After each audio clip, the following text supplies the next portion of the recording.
Assalamualaikum warahmatullahi wabarakatuh. Perkenalkan, nama saya Megantara Bima Bangga dari kelas AK5A dan dari kelompok 12 pada mata kuliah Akuntansi Sektor Publik. Di video ini saya akan mempresentasikan hasil proyek kelompok 12, yaitu kelompok saya dan rekan saya Destia Wulandari, terkait pernyataan standar akuntansi pemerintahan atau PSAP nomor 18 tentang pendapatan dari transaksi non-pertukaran.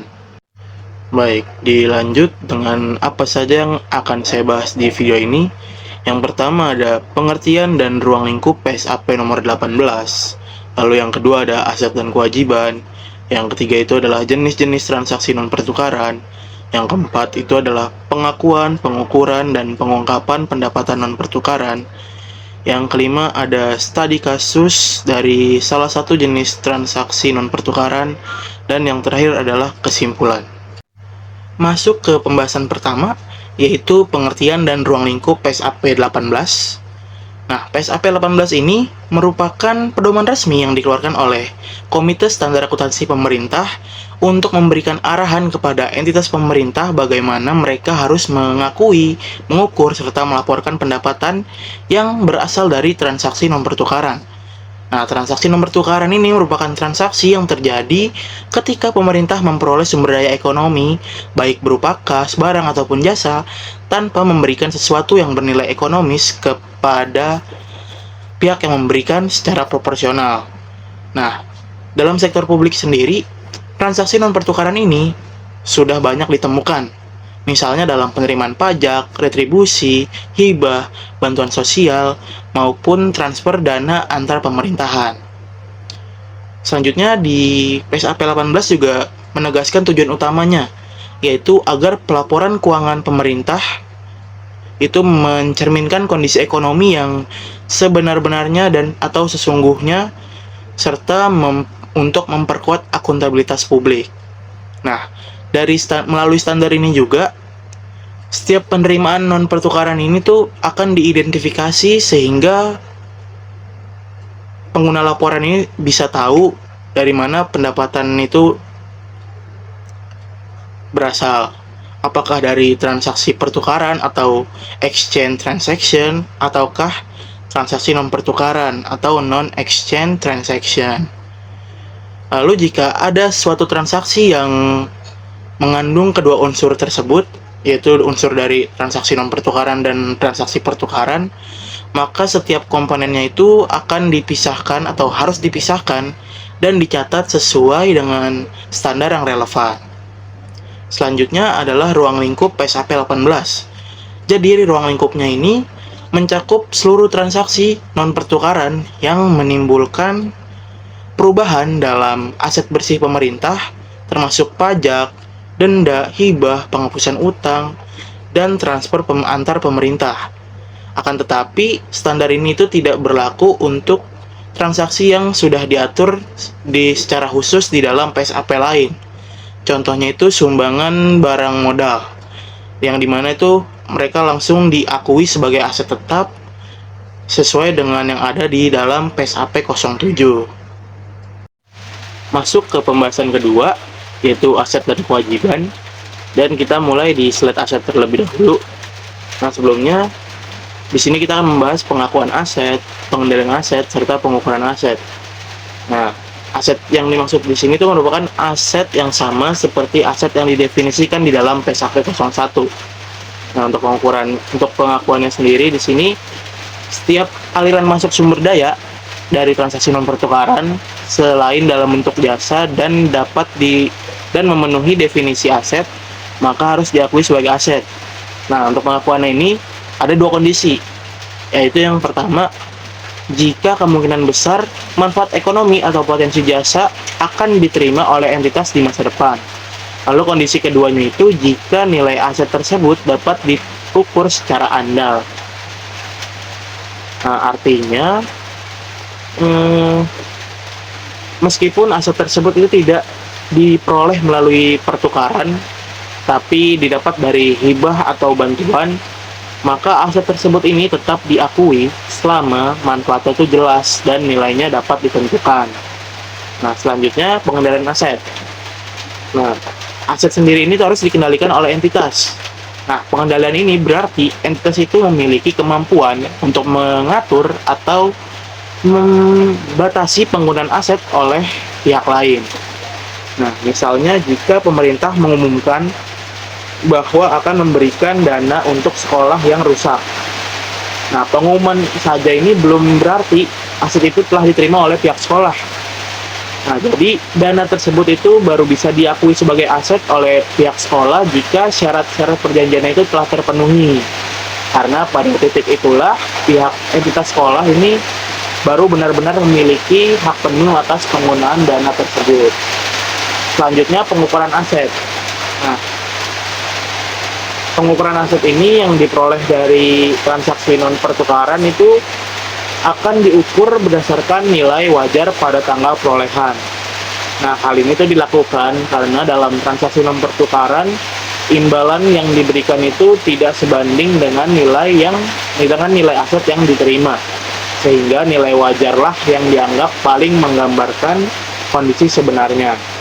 Nah, penggunaan nilai wajar ini juga konsisten dengan standar lainnya seperti PSAP 07 tentang aset tetap dan PSAP 17 tentang properti investasi. Sekarang kita lanjut ke slide mengenai kewajiban. Nah, kewajiban saat ini adalah kewajiban yang wajib dilakukan dan dapat muncul karena adanya transaksi non pertukaran. Nah, kewajiban saat ini bisa muncul dari ketentuan peraturan atau perjanjian yang menjadi dasar dari transfer, serta dari kegiatan operasional normal entitas seperti penerimaan di muka. Dalam beberapa kasus, pajak yang ditarik atau aset yang ditransfer ke entitas pemerintah melalui transaksi non-pertukaran dilakukan sesuai dengan aturan hukum atau perjanjian yang mengikat, yang menyatakan bahwa pajak dan transfer dan aset tersebut digunakan untuk tujuan tertentu. Contohnya, pajak ditarik untuk tujuan tertentu yang ditentukan dalam undang-undang. Lalu, ada transfer ditentukan dalam peraturan hukum dan berdasarkan perjanjian atau perikatan yang mengikat entitas pemerintah. Contoh-contoh dari transfer tersebut meliputi transfer dari pemerintah pusat ke pemerintah daerah, lalu dari pemerintah provinsi ke pemerintah kabupaten atau kota atau desa, lalu dari pemerintah ke entitas publik lainnya, lalu kepada pemerintah berdasarkan peraturan hukum tentang perimbangan keuangan. Lalu yang terakhir dari lembaga donor ke entitas pemerintah lainnya. Dalam operasi normalnya, entitas pemerintah dapat menerima sumber daya sebelum terjadinya peristiwa kena pajak. Nah, dalam kondisi ini, entitas harus mengakui kewajiban dengan jumlah yang sama dengan jumlah penerimaan di muka sampai terjadinya peristiwa kena pajak. Jika entitas pemerintah menerima sumber daya sebelum terjadinya perjanjian transfer aset yang mengikat, maka entitas harus mengakui kewajiban atas penerimaan di muka sampai terjadinya perjanjian yang mengikat tersebut.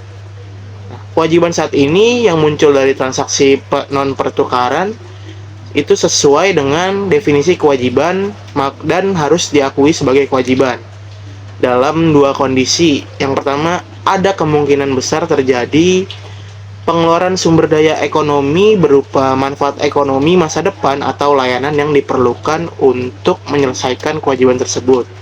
Lalu kondisi yang kedua itu jika nilai penyelesaian kewajibannya dapat diukur secara andal. Masuk ke pembahasan ketiga, yaitu jenis-jenis transaksi non-pertukaran.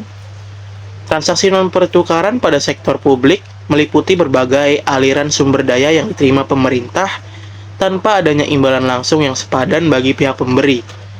Membedakan dan mengkelompokkan jenis-jenis transaksi ini sangat penting karena setiap transaksinya memiliki karakteristik ekonomi, dasar hukum, serta implikasi akuntansi yang berbeda, termasuk perbedaan waktu pengakuan, dasar pengukuran, perlakuan kewajiban yang melekat, dan pengungkapan yang diperlukan. Nah, berikut adalah jenis-jenis transaksi non-pertukaran yang utama berdasarkan ruang lingkup PSAP 18. Jenis transaksi yang pertama itu adalah perpajakan, yaitu pajak dan peristiwa kena pajak. Pajak merupakan sumber utama pendapatan non-pertukaran yang bersifat wajib dan diatur oleh perundang-undangan. Dalam PSAP 18, pajak diakui sebagai aset dan pendapatan ketika telah terjadinya peristiwa kena pajak, yaitu di saat timbulnya hak pemerintah untuk menagih kewajiban pajak dari wajib pajak. Pengakuan pendapatan pajak ini dilakukan apabila terdapat kemungkinan bahwa aliran masuk sumber daya ini akan terjadi dan jumlahnya dapat diperhitungkan secara andal. Jika pembayaran pajak dilakukan sebelum terjadinya peristiwa kena pajak, maka penerimaan tersebut akan dicatat sebagai kewajiban. Dalam praktiknya, pengakuan pajak ini melibatkan estimasi atas piutang pajak dan pertimbangan terhadap ketidakpastian seperti sengketa atau keberatan pajak. Terus pengukuran pajak ini dilakukan berdasarkan jumlah nominal yang dapat ditagih atau estimasi arus kas masa depan dari kewajiban pajak yang timbul. Lalu jenis yang kedua itu adalah transfer antar entitas pemerintahan, termasuk dana alokasi, DAK, dan DAU. Transfer antar entitas ini, baik dari pemerintah pusat ke daerah maupun antar instansi, itu merupakan aliran sumber daya yang biasanya itu diatur oleh peraturan atau keputusan resmi. Pengakuannya terjadi ketika ada penetapan resmi atau saat aliran sumber daya terjadi dan terdapat kemungkinan besar bahwa jumlah tersebut akan diterima. Ketika transfer disertai dengan pembatasan penggunaan, misalnya hanya untuk pendidikan saja, entitas penerima ini harus menilai apakah pembatasan tersebut merupakan pembatasan yang bersifat persyaratan yang menimbulkan kewajiban pengembalian, sehingga dicatat sebagai kewajiban pada awalnya, atau hanya pembatasan yang tidak menimbulkan kewajiban. Pengukuran transfer kas pada umumnya ini menggunakan jumlah nominal. Sementara itu, untuk transfer berupa hak untuk menerima kas, pengukurannya itu dilakukan berdasarkan nilai wajar dari instrumen yang relevan.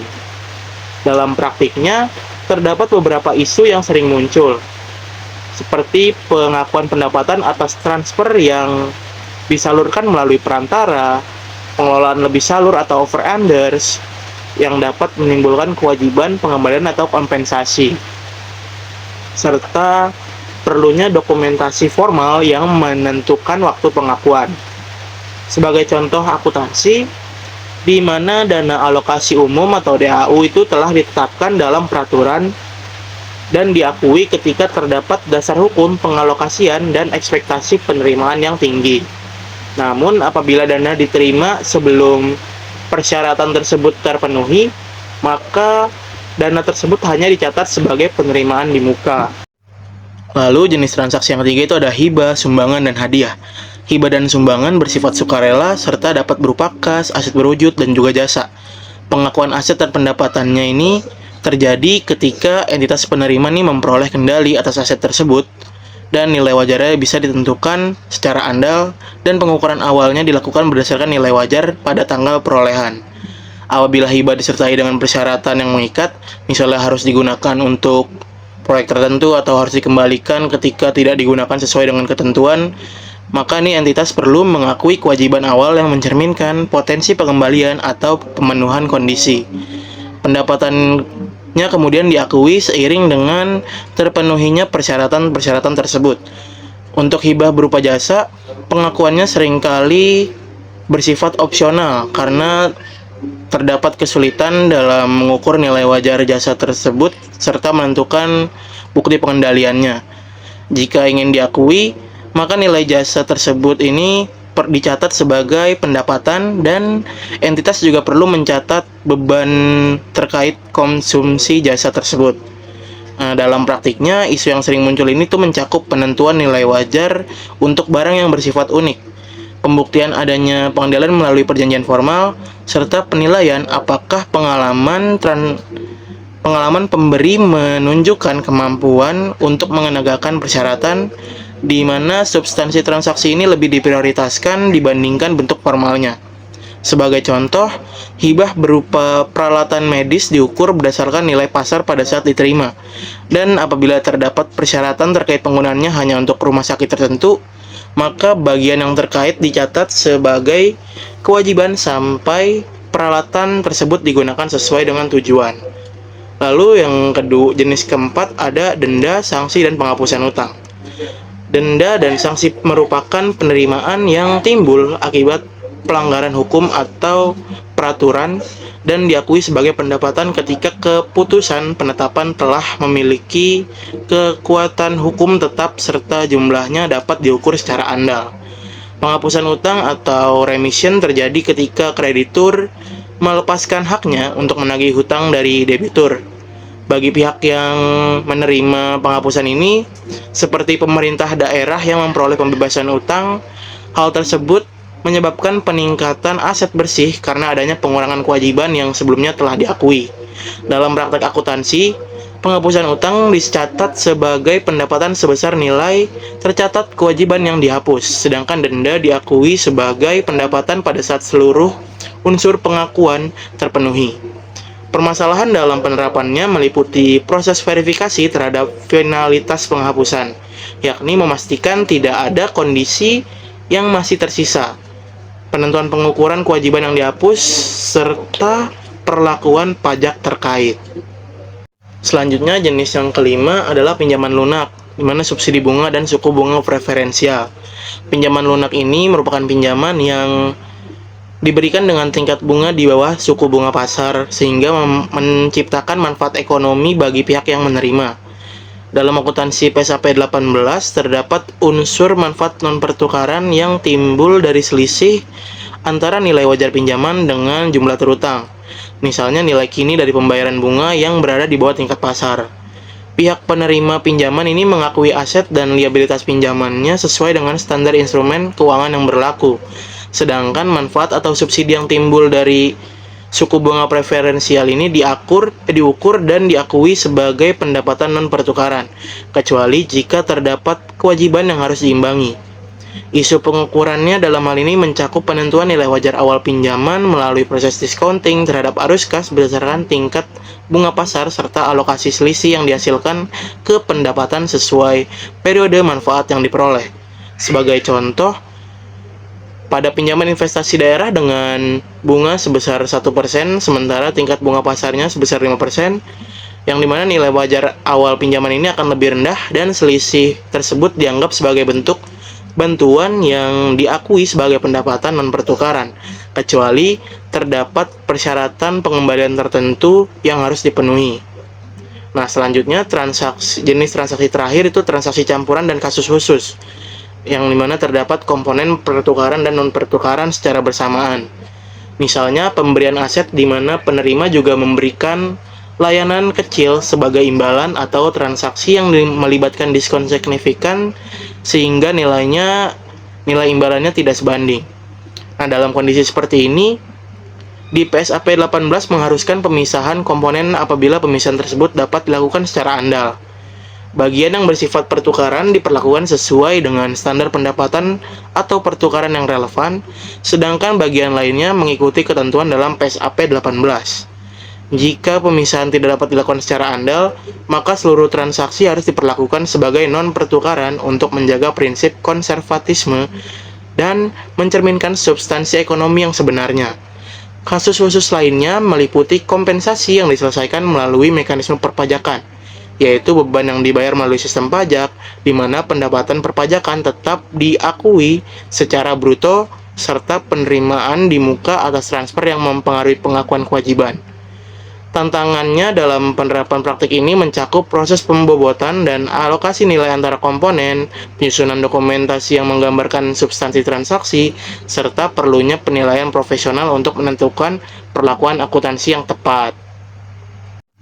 Oke, sekarang masuk ke pembahasan keempat, yaitu pengakuan, pengukuran, dan pengungkapan pendapatan non-pertukaran. Yang pertama ada pengakuan pendapatan non-pertukaran dalam laporan keuangan pemerintah. Aliran masuk sumber daya yang berasal dari transaksi non-pertukaran dan diakui sebagai aset, seharusnya diakui sebagai pendapatan, kecuali jika terdapat kewajiban yang diakui akibat aliran masuk sumber daya tersebut. Jika entitas memenuhi syarat untuk mengakui kewajiban saat ini akibat adanya aliran sumber daya yang diakui sebagai aset dari transaksi non-pertukaran, maka entitas harus mengurangi nilai kewajiban yang tercatat sebesar jumlah pendapatan yang diakui. Nah, Pengakuan pendapatan ini ditentukan oleh sifat dan penyelesaian persyaratan.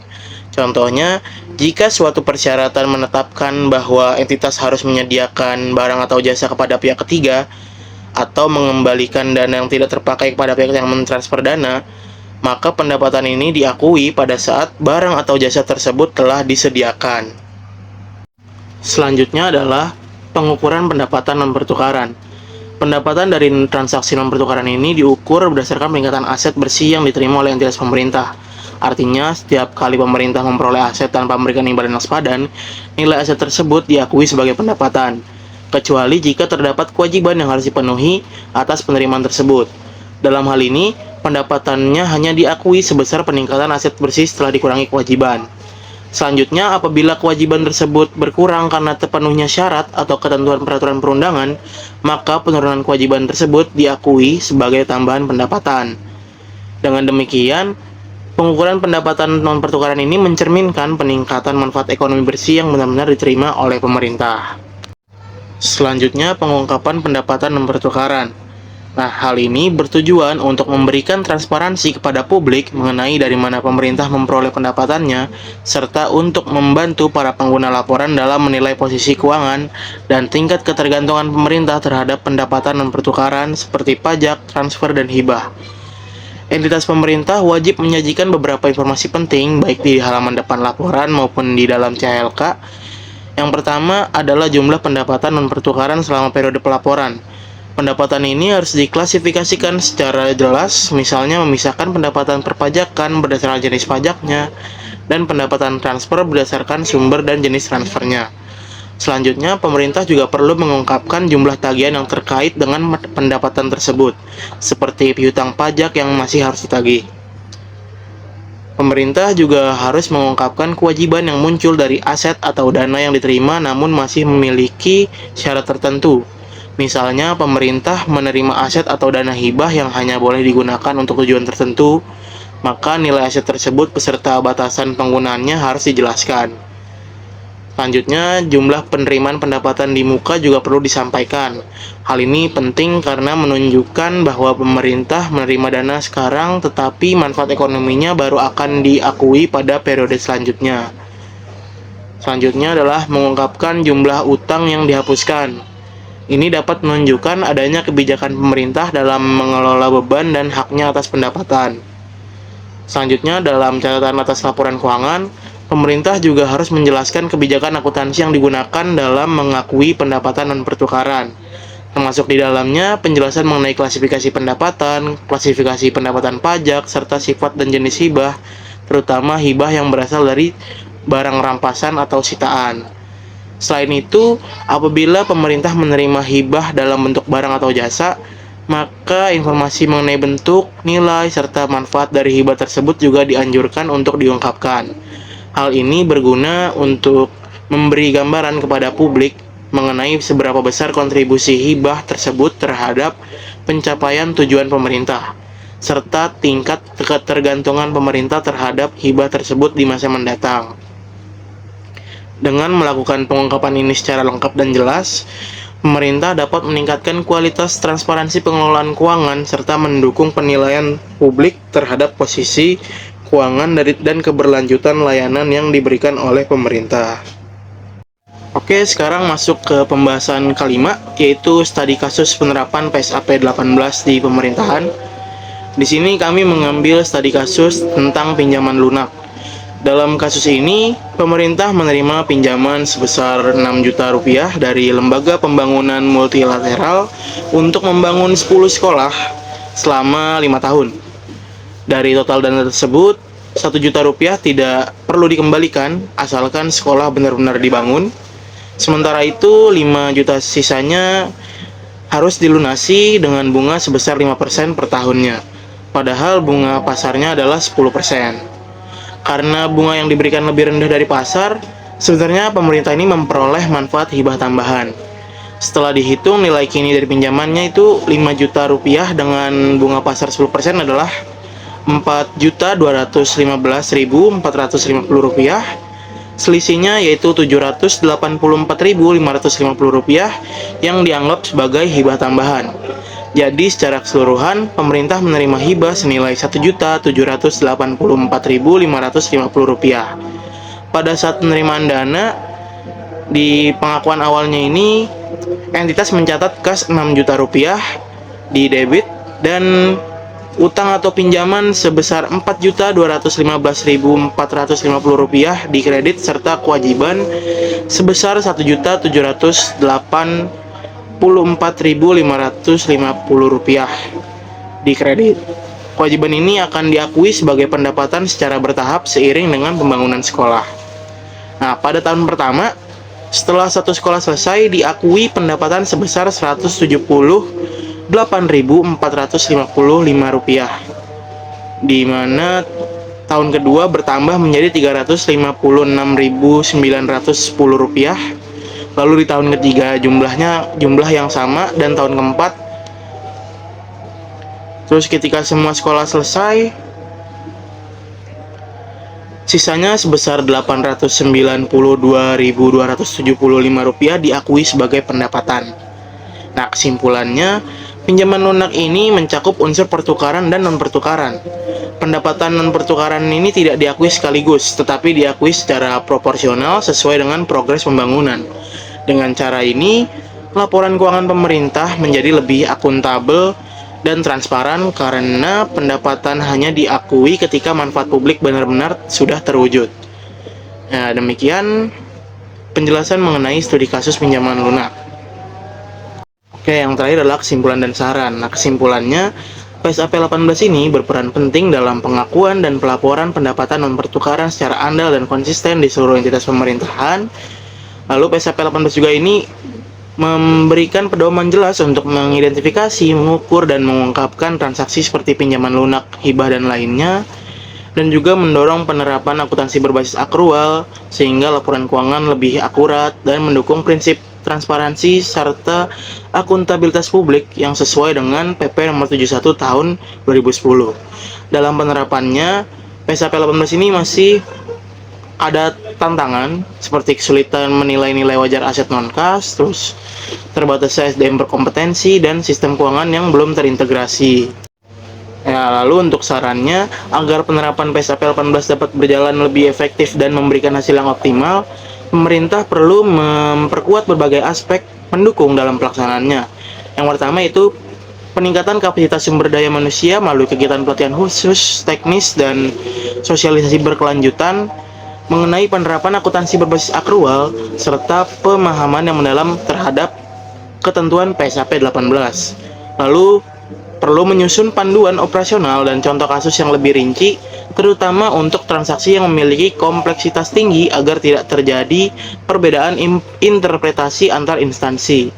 Lalu yang ketiga itu meningkatkan sistem informasi akuntansi pemerintahan agar lebih terintegrasi dan mampu mencatat transaksi non-pertukaran secara otomatis sesuai dengan prinsip akrual. Lalu saran yang terakhir itu adalah melakukan pengawasan dan evaluasi penerapan PSAP 18 secara berkala oleh aparat pengawasan internal dan eksternal untuk memastikan kepatuhan terhadap standar serta meningkatkan keandalan laporan keuangan.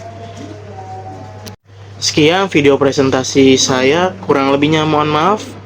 Wassalamualaikum warahmatullahi wabarakatuh.